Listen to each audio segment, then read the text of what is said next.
Ei, pessoal! Hoje o Mundo Político trata das mudanças no calendário das eleições municipais deste ano, já aprovadas pelo Congresso. Todas as datas foram adiadas em 42 dias por causa da pandemia. Primeiro e segundo turnos ficaram para a segunda quinzena de novembro. Eu vou conversar então com o professor Rodolfo Viana, que é professor de Direito Constitucional e Eleitoral da UFMG, um especialista consultor da área. Rodolfo, muito obrigada por atender a gente. Sempre um prazer, Vivian. Um prazer estar de novo aqui no teu programa Mundo Político, aqui da TV Assembleia. É sempre um enorme prazer, ainda mais agora, né? Não pessoalmente no estúdio, mas mediado online. De todo modo, estamos sempre à disposição para contribuir com vocês. Estamos aqui na batalha da quarentena. Vamos lá. Pois é. Passou pelo Congresso, foi uma mudança negociada, né? Teve lá as partes que disputaram algumas questões. Qual é a impressão da PEC depois que passou? O que ficou para as mudanças que, em linhas gerais, a sua impressão antes da gente entrar nos detalhes? Bom, Vivi, em primeiro lugar, eu acho que o Congresso foi muito feliz, ele teve uma decisão extremamente cautelosa, responsável, de, em primeiro lugar, não cair numa tentativa de unir dois eventos, adiamento das eleições em razão da Covid e a famigerada unificação das eleições. Muitos oportunistas de plantão viram na Covid uma possibilidade de tentarem convencer o Congresso Nacional de prorrogar seus mandatos de prefeitos e vereadores para 2022, não havendo eleições esse ano e, portanto, esticando ali os seus mandatos que estão acabando agora. O que seria um golpe democrático gravíssimo, não há previsão constitucional para extensão de mandatos e unificação das eleições. Então, essa temática foi utilizada, mais uma vez, me permita a veemência, por vários oportunistas que pensaram em esticar o seu mandato e criar algo que seria muito ruim para a democracia brasileira, que é a unificação das eleições. Então, o Congresso andou muito bem, a relatoria no Senado e na Câmara foram extremamente responsáveis, deixando claro que era preciso apenas contemplar e resolver a questão da pandemia e que urgia manter o calendário eleitoral e a realização das eleições nesse ano, porque se isso tivesse que ir para o ano que vem, isso seria uma hecatombe jurídica. Então, foi muito positivo, assim. E a redação da emenda à Constituição, a saída que foi dada, seguiu muito do que os especialistas falavam e recomendaram, né? Faço aqui menção específica, aliás, fica para o ouvinte também, a ABRADEP, Academia Brasileira de Direito Eleitoral e Político, da qual sou membro, fui o primeiro coordenador, fez um debate, um trabalho de bastidor fantástico, inclusive debateu estritamente essa questão. Quem tiver interesse, fica a referência, está no YouTube da ABRADEP, um debate extenso, de mais de uma hora e meia, com todos os detalhes da PEC. Então, foi positivo. Há que se elogiar o Congresso Nacional. Pois é, antes da gente avançar para o que realmente mudou, eu queria que você dissesse por que você acha que seria tão lesivo, não é, a unificação. Para além da questão de que mudar as regras com o jogo no meio, não é? Mas a unificação em si, só para a gente não passar de liso sobre isso, porque é uma discussão permanente isso, né? Volta e meia ela é retomada. Claro. Bom, primeiro, não há previsão de prorrogação de mandatos. Quem prorroga mandato é o voto popular. Então, isso seria um problema constitucional. Quanto à unificação especificamente, Vivian, há inúmeras razões. Assim, nós elencamos já em trabalhos escritos 15 razões, eu não vou lembrar todas de cabeça aqui, mas 15 razões para que não haja a unificação das eleições. Uma delas, é muito importante que se tenha uma eleição intermediária. A eleição municipal, sendo uma eleição intermediária à eleição geral, ela é importante para medir termômetro político, para que haja um realinhamento de forças políticas, o que os americanos chamam de midterm elections. Então, a gente vai ver agora, nas eleições municipais, o termômetro, inclusive quanto à situação da situação governamental e oposição governamental no plano federal e no plano estadual. Então, essas eleições intermediárias são muito importantes. Outra coisa, jogar uma eleição apenas de 4 em 4 anos é diminuir a participação democrática. O eleitor ir às urnas só de 4 em 4 anos é muito pouco. Imagine ainda a situação da oposição. Se ela perde as eleições, ela fica 4 anos no ostracismo. Então, ela não tem nem mesmo a oportunidade de se rearticular para poder tentar ganhar forças na eleição intermediária. E vários outros. Eu me lembro que, à época, a gente fez um trabalho muito forte, a gente barrou, a gente não, né, assim, um conjunto de forças, mas a gente teve, eu falo a Abradep, teve um papel muito importante em 2015 nessa discussão e conseguimos ajudar muito a travar a unificação das eleições lá, fazendo alguns trabalhos, e me lembro de um argumento técnico, na época, por exemplo, só para você ter uma ideia do nível, de que as urnas eletrônicas todas teriam que ser modificadas porque não havia espaço para a bobina de papel ser colocada em razão da quantidade de número de eleitores. Problemas em relação ao número dos candidatos, como é que fica o número dos candidatos? Porque você teria que criar mais uma casa decimal no número de candidato a vereador, há um problema de contaminação das campanhas. Assim, você tem uma imensa contaminação de campanhas, provavelmente federais ou governamentais, por campanhas de prefeito, campanhas de vereadores. Enfim, é uma confusão, são vários argumentos, te dou de cabeça, né, falo em 15, falei alguns aqui, mas são muitos argumentos contra a unificação. Agora, de qualquer maneira, teve que haver um acordo, porque os prefeitos que estão partindo para a busca da reeleição, eles apresentaram aí uma queixa em relação à extensão desse período, não é? Desse segundo semestre aí, antes das eleições, porque, na verdade, existe um limite para repasses, não é? E eles pediram uma extensão. Como é que... Eu queria que você explicasse exatamente como é que ficou isso. Na verdade, eu sei que depende ainda de uma medida provisória, para que valha, né? Não, a emenda constitucional, número 107, ela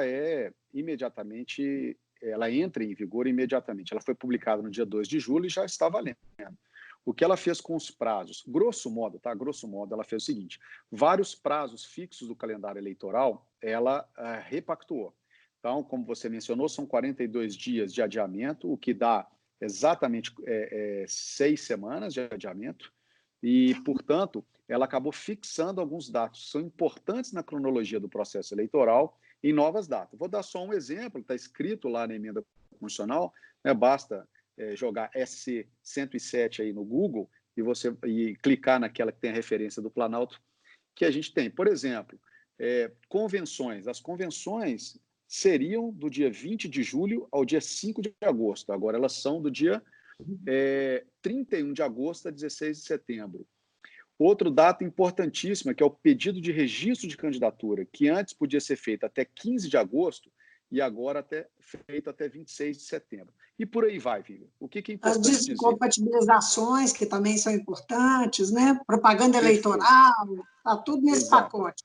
Propaganda está marcado, 26 de setembro. O que é importante? A emenda constitucional não vai tratar de todos os prazos expressamente na sua redação. Então, o que ela fez foi criar uma regra geral para dizer o seguinte: você mencionou prazos de desincompatibilização.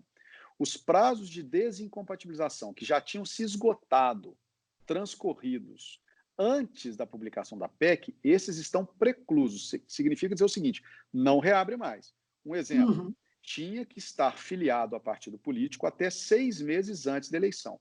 6 meses antes da eleição, antes da PEC, dava no dia 4 de abril.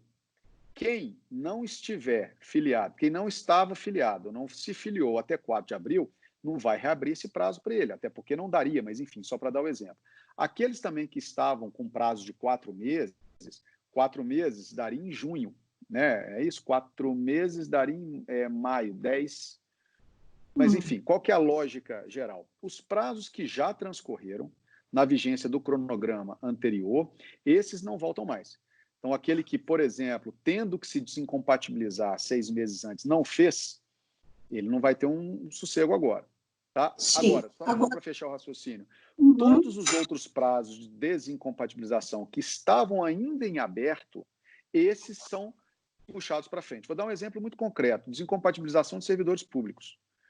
Os servidores públicos têm que se desincompatibilizar 3 meses antes da eleição. Por isso que houve uma correria no final da aprovação da PEC por conta disso, porque ela foi publicada na sexta. O prazo escorria no sábado. Então, os servidores ganharam 6 semanas para ainda esperar a desincompatibilização. Então, a regra geral é essa. Agora, na verdade, esses são pontos específicos do calendário, aquilo que está mudando, o que não muda mais e o que vai mudar para frente. Eu fiz uma referência a uma discussão que apareceu lá no Congresso e que foi motivo de negociação e que era do interesse dos prefeitos que vão buscar a reeleição, que é porque eles têm um limite, quer dizer, isso não é um calendário eleitoral, mas o calendário eleitoral afeta a questão dos repasses. Até quando os prefeitos podem, não é, os mandatários podem fazer algumas coisas. Por exemplo, os repasses são suspensos 6 meses antes. E houve um acordo, parece que uma negociação para que esses repasses sejam estendidos até dezembro. Isso depende de uma... Isso sim depende... Isso está no texto da lei ou depende de uma medida provisória? Veja, esse prazo específico que você se refere, que são das transferências voluntárias de recursos entre os entes da federação, então um convênio que o município faça com o Estado, um convênio que o município faça com a União, para ele receber esse recurso, a legislação eleitoral regula isso. Isso está no artigo 73, até puxei aqui, inciso 6 da Lei 9504, que é a Lei Geral das Eleições, que diz o seguinte: fica conduta vedada, né, as grandes condutas proibidas, nos 3 meses que antecedem o pleito. Veja só, 3 meses. 3 meses daria no dia 3 de julho. A emenda é do dia 2. Então, esse prazo não tinha ainda transcorrido. Então, o que vai acontecer é que 3 meses antes das eleições, é só fazer o cálculo e jogar isso 6 semanas para frente. Ah, tá. Então, para isso também estão valendo os 42 dias a mais. Estão valendo os 42 dias a mais. E esse é um caso específico de realização de transferência voluntária, que tem lá algumas regrinhas, não vem ao caso aqui a gente aprofundar, mas todas as regras que impactam a gestão municipal, que vêm do direito eleitoral, esse que é o detalhe da legislação eleitoral, e ela é farta em regras, todas essas regras que não ainda transcorreram, elas serão jogadas para frente. Nós estamos falando muito da perspectiva da mudança, e são datas que afetam, à exceção das datas de ir às urnas, né? Afetam mais os candidatos, os partidos e tal. Do ponto de vista do eleitor, como é que você acha que foi? Como é que ficou o texto? Eu acho que foi a solução possível, a melhor solução possível num ambiente de crise, né? A gente sabe, a gente vive um ambiente excepcional, é um ano excepcional, é uma pandemia, então é importante, né, que os poderes públicos, e aqui vai um elogio também ao Tribunal Superior Eleitoral, que conduziu isso de forma muito positiva e também participou nas discussões junto ao Congresso Nacional, para poder organizar, na melhor medida do possível, o evento que é tão precioso para todos nós e para o eleitor especificamente, que é a participação democrática nas eleições municipais ainda nesse ano, evitando aquilo que eu chamei de hecatombe jurídica, caso isso tivesse que ser colocado para frente. Então, para o eleitor, acho que é positivo. Claro que a gente não tem uma bola de cristal para saber qual que vai ser o estado da pandemia, né, em novembro, mas, tendo em vista todos os pareceres técnicos, sanitários, que subsidiaram a discussão no TSE e no Congresso, foi a melhor medida possível na data atual. Pois é, a PEC até faz uma consideração sobre uma bola de cristal mesmo, porque trabalha com uma outra data, que seria uma data limite, que é 27 de dezembro. Não é? Perfeito. Então, digamos, o que diz lá, me parece que é os municípios que estiverem numa situação de surto, não é? Que a pandemia estiver mais aguda, que eles podem adiar até 27 de dezembro. E se não der para fazer, como é que fica? Pois é, só para esclarecer esse ponto, o que o Congresso Nacional colocou, até divergindo um pouco do TSE, porque o TSE queria que essa competência fosse dele direta, em que situações? Naqueles municípios em que a pandemia estiver num grau tal que não haja recomendação para a realização das eleições em 15 de novembro ou no segundo turno, poderá haver a prorrogação dessa data naquele município específico. Então, a lei trata da possibilidade apenas de municípios específicos, mas quais são as regrinhas para isso, Vivian? Não é o juiz eleitoral que vai decidir isso, não é o TSE que vai decidir isso. Isso deve estar está regulado na emenda à Constituição. Diz assim, no caso de as condições sanitárias de um Estado ou município, né, não permitir a realização das eleições, o Congresso Nacional, por provocação do TSE, desde que instruída com manifestação da Autoridade Sanitária Nacional, então Anvisa, Ministério da Saúde, e após parecer de uma comissão mista do Congresso Nacional, aí o Congresso Nacional pode editar um decreto legislativo. Então a competência não ficou com o TSE, ficou com o Congresso Nacional, vistas todos esses mecanismos de controle. Claro, pode haver, a emenda não fala da possibilidade de eventualmente não conseguir realizar as eleições. Mas, caso haja algum tipo de inviabilidade, a legislação eleitoral tem alguns gatilhos para isso e será tratado de modo excepcional. Então, deixa de ser um problema geral para ser tratado ponto a ponto. Ficou alguma coisa fora da PEC que vai depender de resolução do TSE?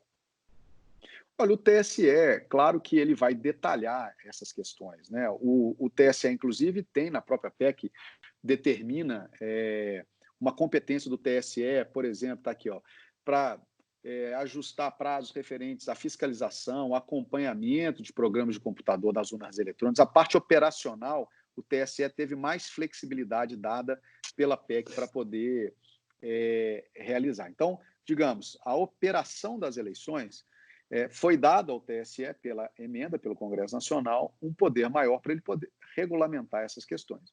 Mas quanto à definição de novo calendário, quanto à definição de suspensão ou não das eleições em determinado município, isso continua sendo reserva de competência do Congresso.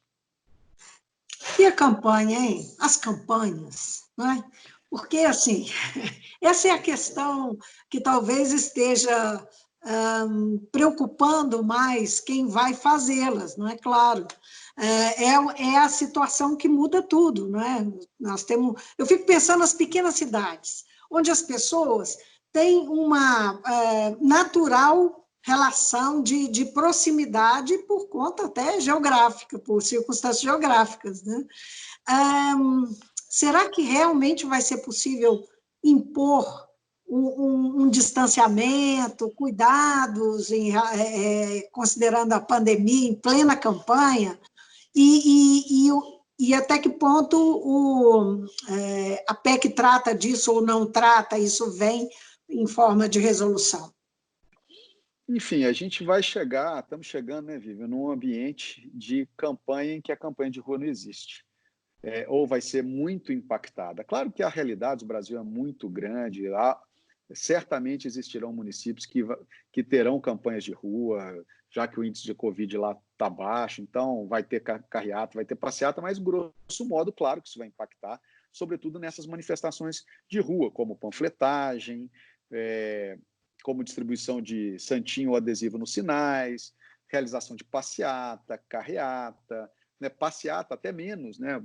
Carreata, as pessoas estão ali no seu carro protegidos, mas pode ser que a gente esteja chegando no ideal daqueles que sempre foram contra a propaganda eleitoral, sendo bem direto e franco. Assim, durante um bom tempo, desde 2006, quando começaram as ondas das mini-reformas eleitorais, o ideal de um perfil arquetípico bastante claro, que é aquele controlador das eleições, gostaria muito que as pessoas não tivessem contato nas ruas. Porque isso gera gasto, porque isso gera abuso de poder econômico, porque isso gera barulho, porque isso suja a cidade. Então, talvez a gente esteja chegando nessa eleição asséptica, inodora, incolor, que seja a eleição sem contato físico. Talvez seja ali, perdoe a brincadeira, mas com fundo de verdade, o ideal para esses que têm uma perspectiva contrária à propaganda eleitoral. Qual que é o custo disso, hein, Rodolfo? Dessa campanha tão asséptica, que pode ser até agravada esse ano por conta da pandemia? Eu acho que o custo democrático, eu acho que o custo de uma vivência, de uma experiência democrática, eleitoral, que é importante para o aprimoramento da democracia. Democracia barulhenta mesmo, democracia tem sujeira mesmo, entre aspas, né? Tem suas coisas bonitas, mas tem seus lados também do dia a dia. É uma realização humana. Então, o que vai acontecer esse ano é uma tendência cada vez mais forte de a campanha ir para as redes sociais, ir para a internet, isso sem sombra de dúvida. Há possibilidades ali de restrição de propaganda eleitoral em razão do Covid, mas a emenda deixa isso claro, que é preciso haver, tem até o dispositivo específico, isso foi muito feliz por parte do Congresso Nacional também, em que ele deixa claro, vou pegar o dispositivo aqui, que os atos de propaganda eleitoral não poderão ser limitados pela legislação municipal ou pela Justiça Eleitoral, salvo se a decisão estiver fundamentada em prévio parecer técnico, emitido por autoridade sanitária estadual ou nacional. Então, isso, por um lado, é uma boa notícia. O juiz eleitoral ou o prefeito seja um recurso proibir. Político, né? Perfeito, não podem proibir atos de propaganda. Tem que ter um parecer de uma autoridade estadual, no mínimo, ou nacional. Tirou das mãos da autoridade municipal. Isso, de algum modo, é positivo. Mas, assim, a propaganda eleitoral vai ter impacto, já vem sendo impactada há quase 15 anos, há mais de uma década, com cada vez mais restrições, mais limitações, e agora o Covid veio, talvez, para sepultar mesmo a campanha de rua, infelizmente. Né? Infelizmente. Isso aqui daria outro pano para a manga, viu, Vivian? Pois é, outro pano para a manga. Eu estou aqui programa. pensando na última eleição, em 2018, de ter chegado para votar, né? Onde eu voto normalmente, e eu fiquei assim, admirada como estava tudo tão limpinho. Eu falei, gente, que coisa estranha. Muito limpo, não tinha nenhum santinho no chão. Que isso? Essa limpeza aí eu estou de acordo. Essa limpeza aí eu estou de Tipo, acordo. Né? Mas, assim, eu brinco com isso porque muita coisa foi retirada do processo eleitoral, né? E numa época, assim, muito brevemente, só para fechar esse ponto, numa época em que fazia sentido, porque não havia limite de gastos em campanha e nem havia, entre aspas, limite de doação. Então, a gente vivia a era dos extremos, em que as grandes empresas com alto poder de faturamento investiam quanto queriam, porque 2% que elas podiam investir do faturamento bruto, se ela tinha 20 bilhões de reais, ela investia 400 milhões de reais em campanha. E sem teto de gasto, Vivi. Já chegamos a ter em Minas Gerais um partido lançando candidato a deputado estadual cujo teto de gastos eram 14 milhões. Você imagina uma coisa dessa.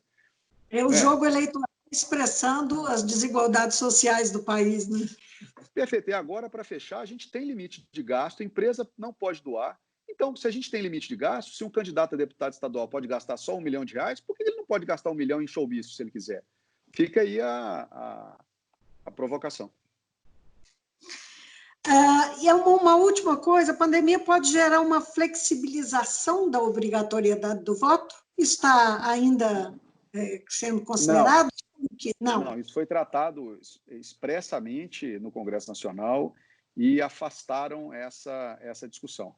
Então, não veio na PEC, não houve clima para isso. Se tivesse, né, havido essa força política, ele teria entrado na PEC, porque o momento é o ideal, né? O momento, inclusive em termos de responsabilidade, não vou usar essa palavra, mas assim, em termos de justificativa sanitária, seria tirar a obrigatoriedade do voto uma das alternativas. Isso foi rechaçado, então não há margem para criar o voto facultativo.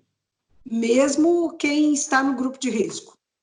Mesmo para aquelas pessoas que estão no grupo de risco? Aí é diferente. As pessoas que estão no grupo de risco e que não forem, elas são obrigadas a comparecer. Porém, elas têm uma justificativa, que é uma justificativa que elas poderão levar à Justiça Eleitoral para apresentar a explicação pela qual elas não compareceram às urnas. E aí veremos qual vai ser o posicionamento da Justiça Eleitoral em relação a esse tipo de justificativa. A minha impressão é que a Justiça Eleitoral, estou dizendo isso assim de pura impressão, a minha impressão é que a Justiça Eleitoral vai entender que para determinadas faixas de idade ou pessoas que comprovem morbidades, né, ou algum tipo de risco, de histórico médico, e apresentar isso como justificativa do não comparecimento, a Justiça Eleitoral vai aceitar isso, não vai aplicar multa, até porque, cá entre nós, a multa é de R$ 3,50. Essa é a multa para quem não vai votar. Então, acho que isso não vai ter problema, mas aí a gente não entra na discussão de voto obrigatório ou voto facultativo. O voto é obrigatório, mas a Justiça Eleitoral vai aceitar, eu acho, um rol maior de justificativas em razão da Covid. Muito bem. Então, para quem está acompanhando a nossa conversa, saiba que tem que votar dia 15 de novembro. E se tiver segundo turno, sua cidade, 29, não é isso? Exatamente, 29 15 e 29.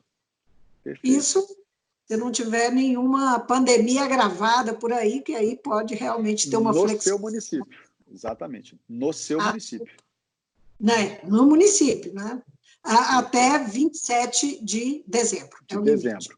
Desde que o TSE provoque o Congresso Nacional e que essa provocação seja instruída com parecer da Autoridade Sanitária Nacional e o Congresso Nacional entenda publicar um decreto legislativo alterando a data da eleição.